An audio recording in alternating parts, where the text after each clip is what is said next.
Hi everyone and welcome for this new basics video tutorial how to make simple base for medieval fantastic classic miniatures.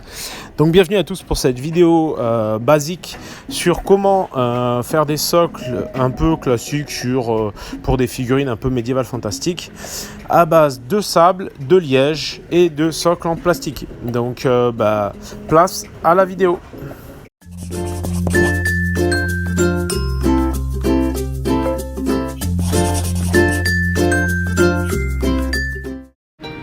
So I start with cork with very fine sand, with small gravel like that, and with plastic base, and as you can see before, some super glue. That's all I need to create this base.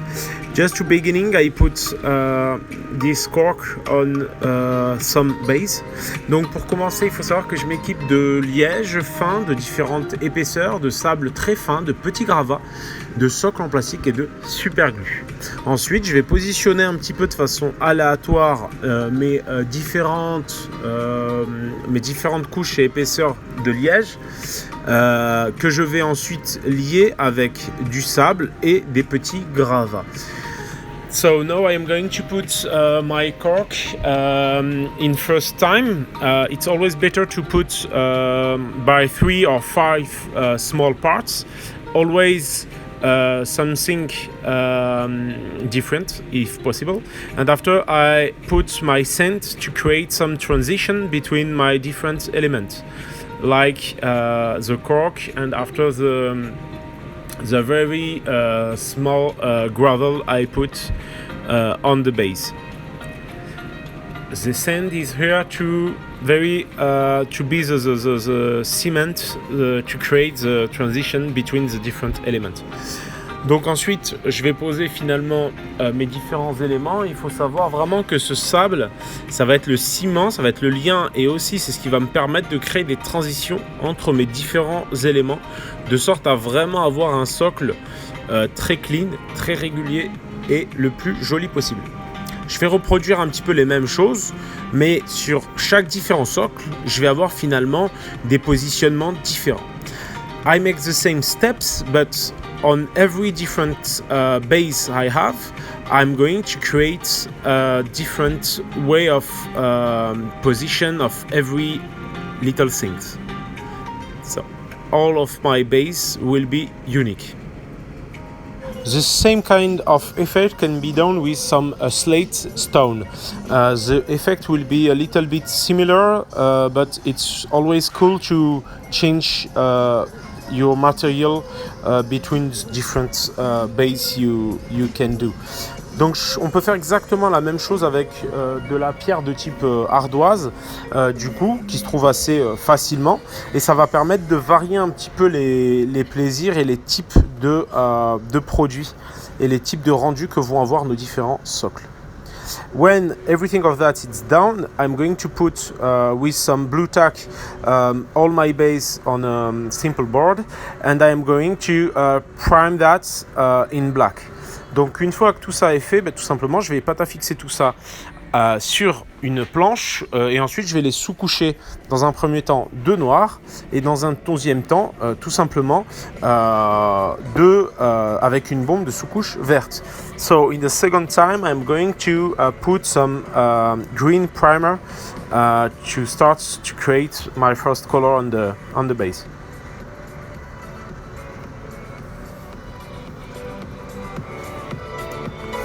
When that's down, I'm going to come back with some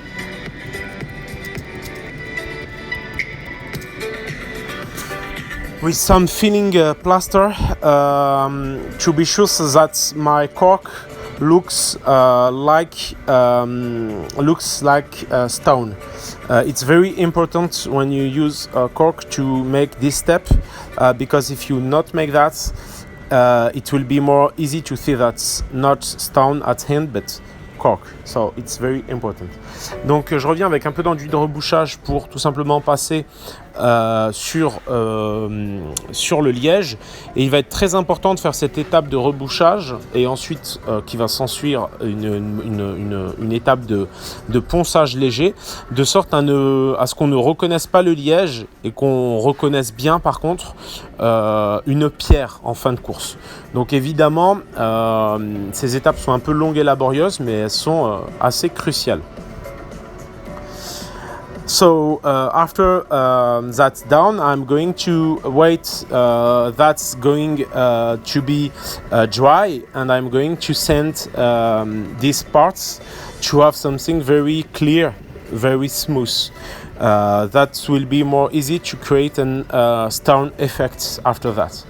Donc ensuite, comme je l'ai dit précédemment, je viens poncer les différentes pierres pour avoir un effet vraiment lisse, de sorte à avoir un effet de pierre plus réaliste. Parce que si j'avais laissé les étapes précédentes, forcément ça aurait été beaucoup plus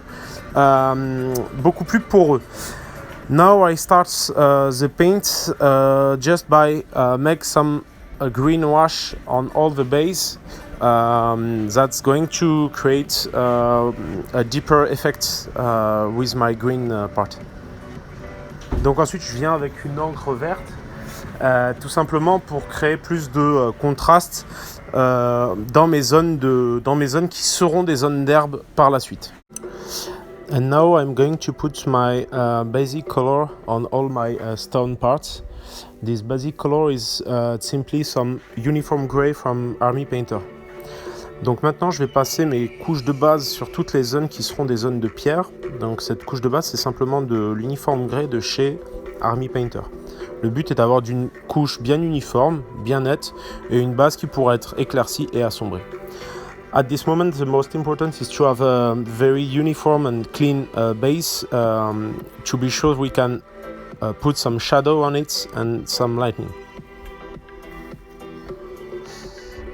After that, I come back with my airbrush with some white color from the range Pro Color, and I'm going to put my lightning on every stone. À la suite de ces étapes, je viens tout simplement avec du blanc de chez Pro Color pour poser mes éclaircies sur toutes mes zones de rochers, de sorte à avoir quelque chose de vraiment clean.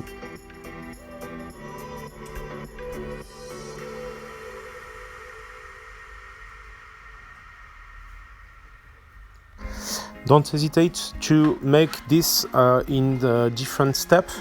Don't try to make it only in one step because you are going to have some trouble with airbrush. So for make that, I recommend to make that in something like two or three steps. Donc n'hésitez surtout pas à faire ces étapes-là en plusieurs fois. N'essayez surtout pas de le faire en une seule fois parce que vous risquez d'avoir des problèmes avec l'air de l'aérographe. Donc n'hésitez pas à repasser de couche en couche. Now I come back with some olive green from Prince August, and I'm going to make some dry brush only on the very highlight parts. Take care about that and don't make the dry brush on all the base, but only on some very small point. Donc ensuite je reviens pour faire un brossage à sec de couleur olive, vert olive de chez Prince Auguste, de sorte à ce que finalement la lumière ressorte encore un peu plus. Pour ce faire, prenez soin de ne pas tout brosser, mais bien de brosser uniquement les zones qui prennent le plus la lumière. After that, I come back with some snot green from Games Workshop to make my last highlights on my grass zone. Donc après ça, je reviens avec du vert Snot Green de chez Games Workshop pour faire mes derniers éclaircies sur ma zone de lumière au niveau de l'herbe. Donc là, je viens tout simplement au noir pour finir, pour faire les bordures du socle. So I just come back around the base with some black to finish the base.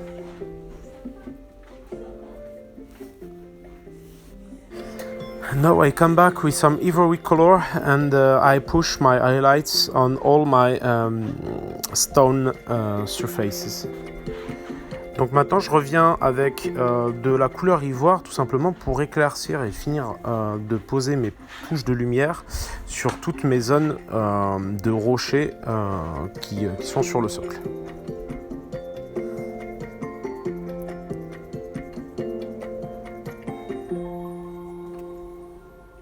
Thanks for watching this tutorial video. See you soon. Don't hesitate to subscribe to my YouTube channel and to support me on Patreon. Merci à tous d'avoir suivi cette vidéo. N'hésitez surtout pas à souscrire à la chaîne YouTube et à me soutenir sur Patreon. À bientôt.